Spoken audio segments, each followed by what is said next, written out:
But let me say it one more time. America is not a racist country.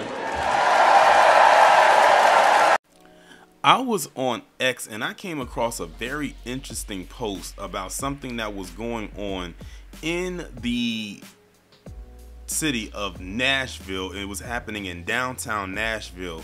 And what I'm going to do is I'm going to play this video for you in its entirety. It's only about 1 minute and 8 seconds long, and I just want y'all to listen and look at what is happening and who it's coming from and who it is happening to. Where's your walk around us, nigger? Where's your parents?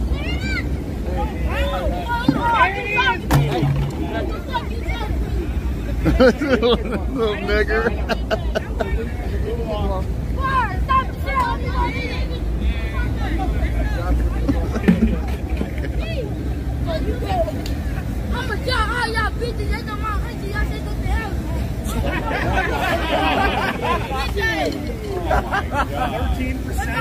Hey, are they allowed to let these little nigglets make threats?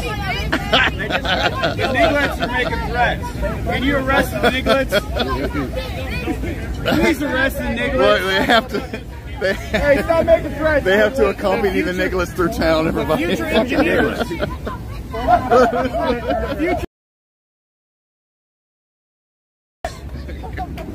engineers have to get escorted because they're so violent. Yeah. You got a light brain, bud. God, I love little fucking monkeys like that. Ours. It just shows how fucking violent they are at a young age. Your frontal lobe is 2 ounces lighter, bud. Okay, so y'all just heard and saw that interaction right there. So apparently, like I said, there was this protest or whatever it was going on down in Nashville, Tennessee. And you had this group right here, as you can see by the shirt, it says Whites Against Replacement.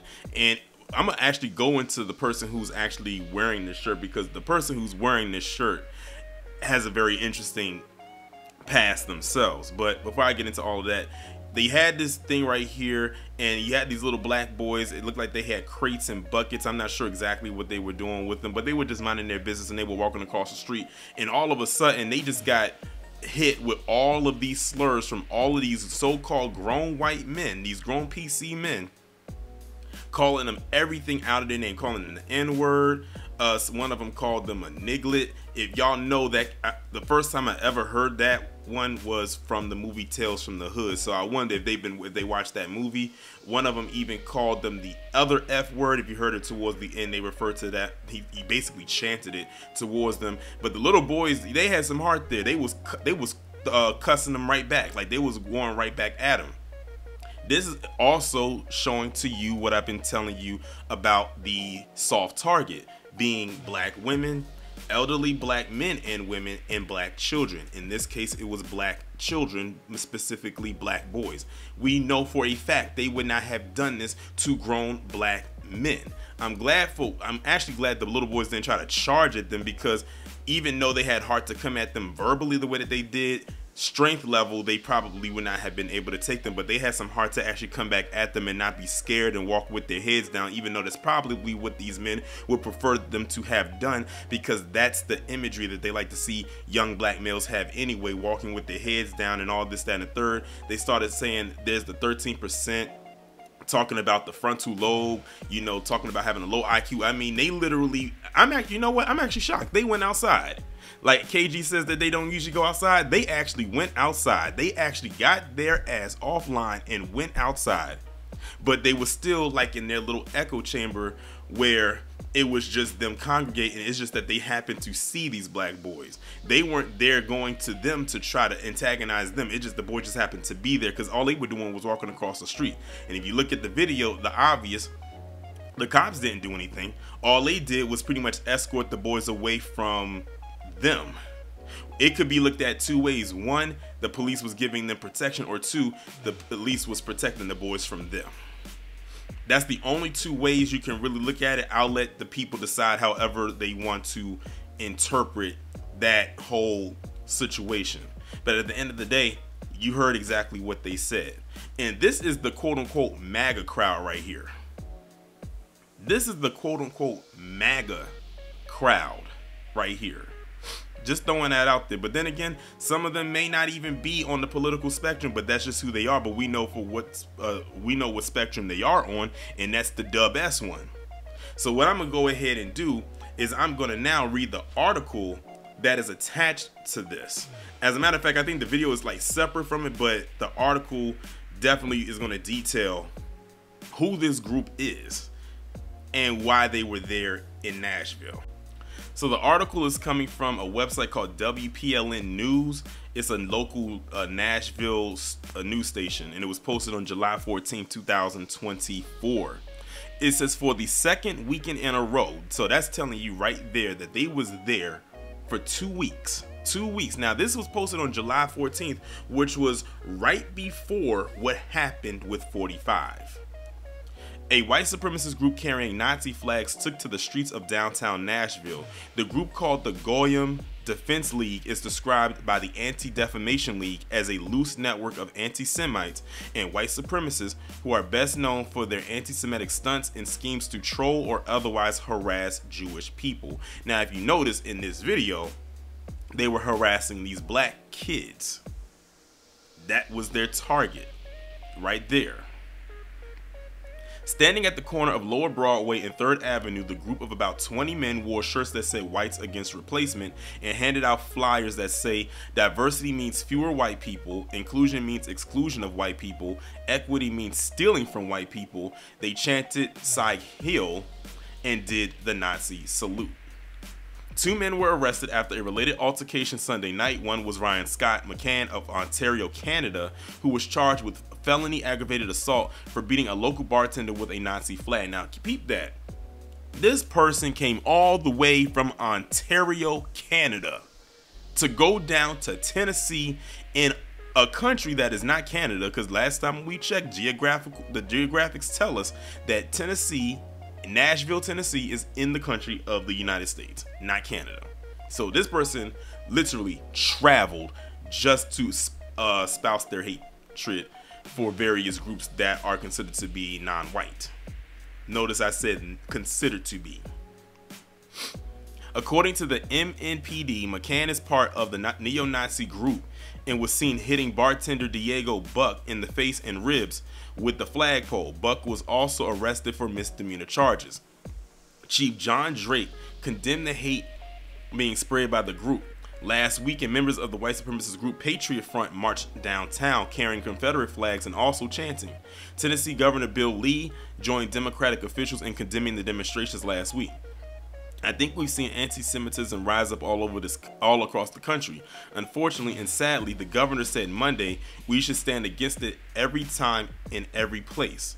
Earlier in February, a group carried flags with swastikas around the Capitol, but Sunday's demonstration shows a marked public uptick in activity from hate groups in Nashville.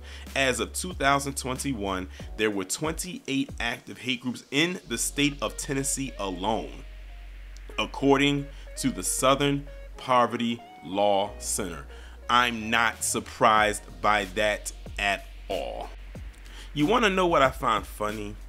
You have people that will try to say that black people are this and that to a particular group, and then stuff like this happens, and it further dispels that myth that they put out there about us. Meanwhile, you know, last year they kept trying to come at us and saying we was wrong because we didn't speak up for what was going on overseas, like throughout the latter half of last year, from October to December, they were coming at our neck. Meanwhile, this is going on. Where are all those people that had something to say about us now? Where are all the people that was mad about what Kyrie Irving posting the link did? Where are they at now? Exactly, they're nowhere to be found. Meanwhile, you got this actually going on. They just said they had 28, count it again, 28 active hate groups in Tennessee, and many of them look just like what you see on your screen right now. From the look to the attire to the chanting to the ideology, all of it looks just like that. But I'm not surprised, because didn't the Klan get founded in a place called Pulaski, Tennessee? Last I checked, I believe it was. So that was the birthplace of modern, I guess you could say, hatred right there. So I'm not surprised in the least bit.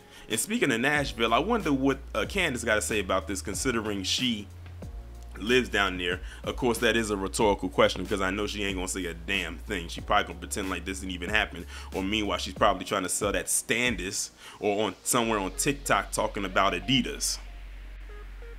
But remember, I said I wanted to go back and also bring up this individual right here whose shirt you saw a part in the video where it says whites against replacement. Well, in this picture is a very interesting character, and his name is John Eugene Menadeo. I'm guessing that's how you pronounce his last name. And he is I don't know if he's an organizer or not, but apparently he's a ringleader of some sort, because he's walking around there flexing like he has some kind of authority. And this guy, like I said, has a very interesting past about himself, because according to some things I found out about him, this isn't his first ride at the rodeo. This guy has been known to travel around the establishment, basically espousing that same hatred everywhere he goes. The guy literally has a lust for doing this. This guy even has had charges brought up against him, and has even been arrested and charged for the acts in which he has committed. Hence his mugshot that you see right here on the screen. That is him right there. That is his mugshot, and it was taken back in last year, 2023. It says John Eugene Menadeo. Now it's interesting, under race he has white, but I'm gonna be honest with you, with that last name Menadeo, yeah, that's kind of shaky. And then all of the other stuff, basically because he was going around handing out he was going around harassing people. That's basically what they got him for, was harassment, and basically doing the same thing that he was doing right here. But what I found to be interesting is the people he happened to be harassing were other PC individuals. Now when he's sitting there harassing these black kids along with these others, no arrests, no charges. They basically saying they're exercising free speech, so nothing can be done to them, and he's just allowed to go on about his day. Like this guy, I saw a video, and I'll probably insert it in here, where he's somewhere in Florida harassing some people down there. I mean, and standing on top of the car. He got the neighbors coming out there ready to fight him and all types of stuff. He was damn near holding up traffic. Like, the guy is a complete menace.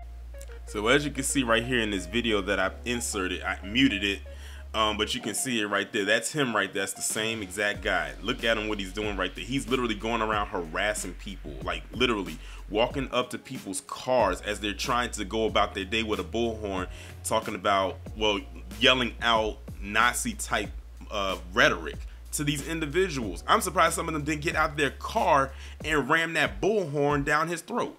Like, this is this dude right here, and that's all he does. That he goes around from place to place and literally goes around harassing people. I saw somewhere like in June of last year, this guy was going around harassing people in Georgia. I think this guy went to Florida. I think he's even been in Pennsylvania. He goes, and now he's in Tennessee. Who knows where else this dude has been? That's all he does on a regular basis. This guy has no life. He probably has nothing going on for himself except to go and do this. Look at what he and his crew is doing. Like, they're literally harassing people. Literally, they're just trying to go about their day, and they are literally pissing people off everywhere they go. Look at this. They cause men have to back up to try to drive away because they would not move. That person is better than a lot of people, because some people wouldn't mind catching a charge that day. Now look at him right there. Now he's gone and harassing the people at the sheriff's department, and they're driving away from. I don't know why they don't simply arrest him. I mean, like, y'all have every right to do so, in my honest opinion. And that's all he does. That is literally all he does. And that's the same guy that you saw right there in that picture that's slightly above this video, and the one that's in the mugshot. The guy is basically a natural born anti-black, let's say, antagonizer, because he was being very anti-black to those kids. But that's really all he does. And he's sticking a camera in people's faces and all types of things. Now look at this guy. This guy right here got out of his car, because we can look at him and tell who he's going after. And literally they're confronting him, and now the police are getting involved. That's all this dude does. And I just learned about him today, and I learned so much in a short amount of time. That is crazy. But I'm not in the least bit shocked, nor am I surprised at all. But I say all of that to say this. Black people, What does Professor Black Truth always say? Power tools. That's all that needs to be said. I think that's the best way to end this video.